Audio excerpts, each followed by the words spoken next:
Y entonces evidentemente que haya programación asturiana en la TPA pues resulta fundamental para la transmisión generacional a las nuevas generaciones y para asegurar que el idioma siga vivo en el futuro, que tengan contenidos televisivos en el idioma propio y que hay una cosa pues bueno que están en los propios estatutos de la TPA y que ahora si se van a reformar pues tendrían que ir en el camino de afondar en eso y que realmente se cumpla.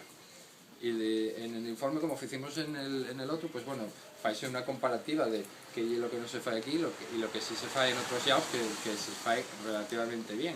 Y entonces pues podemos topar otras televisiones que tienen canales temáticos específicos, como puede ser la TV y TV3, que tienen canales propios, o la Televisión de Galicia, que no tiene un canal específico, pero que sumando horas pues llega casi a las 58 horas semanales de programación infantil en la lengua propia.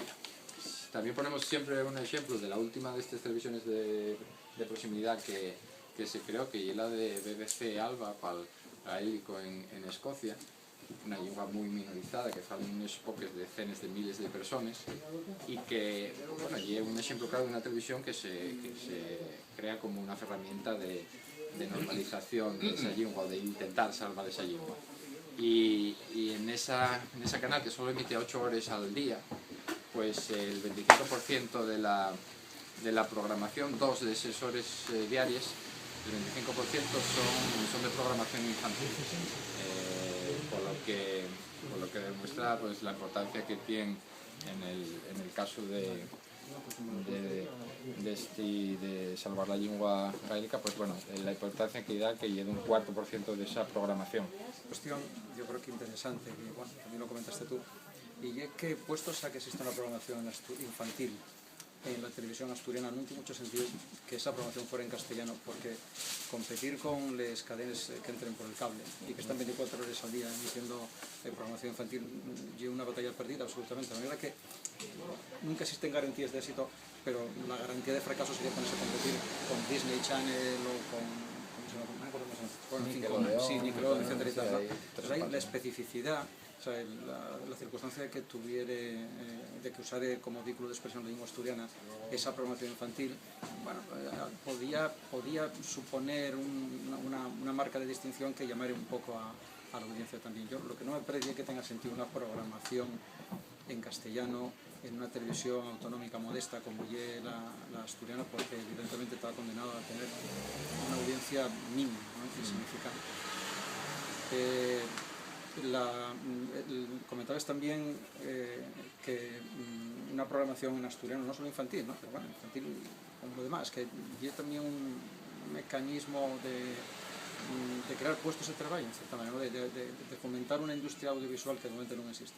Y eso también podría ser muy interesante en relación con la Consellería de Educación, que tiene unos problemas enormes ahora mismo para recolocar en ciclos formativos a personas que acaben la secundaria y no tienen dónde se meter, ¿no?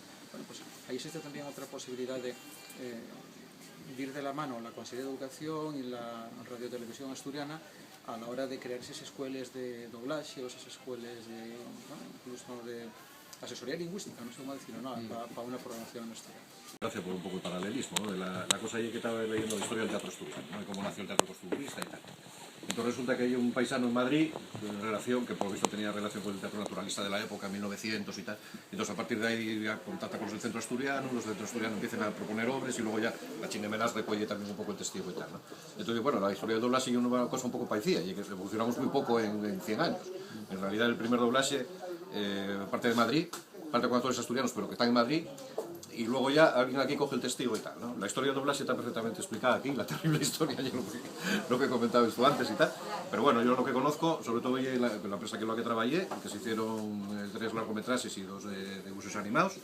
Participaron más de 30 personas en los doblajes, bueno, como actor, como director y tal, y que era una propuesta que venía de una empresa privada.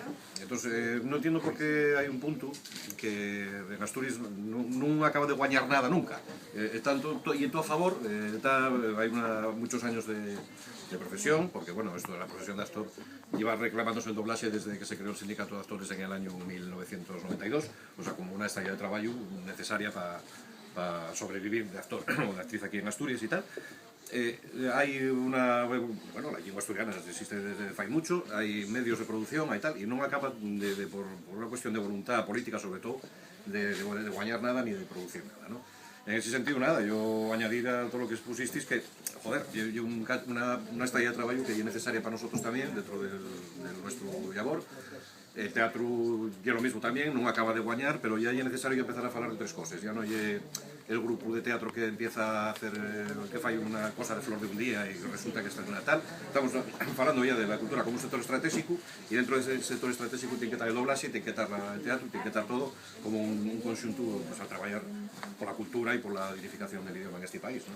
Entonces, en ese sentido, no, yo no sé, pienso yo para mí, que es una opinión particular, la izquierda en este país me teme miedo, y entonces yo creo que mucho es esa la culpa por la cual no guañan las cosas, no acaban de guañar, ¿no? Hay unos arquetipos, no sé, de complejo del asturiano y todo esto que no acaben de tal, que se contradice con lo que dice Ornia, tanto aquí en el que citáis en el informe, que yo no lo conocía, como con lo que nos dijo Virgili también en una reunión que tuvimos con él. Dice, no, si nosotros apostaríamos perfectamente por una industria de doblaje y tal. Bueno, entonces los resultados están a la vista. Una empresa que tuvo que, lógicamente no hay medios para que eso salga adelante desde una iniciativa privada, tiene que estar caltenido por la industria pública, por lógica, porque bueno, los gastos que genera de estudios y de sueldos de actores, y lo pones ahí por convenio y tal, no lo puedes asumir vendiendo DVDs, entonces bueno, tiene que tener otro circuito, ¿no?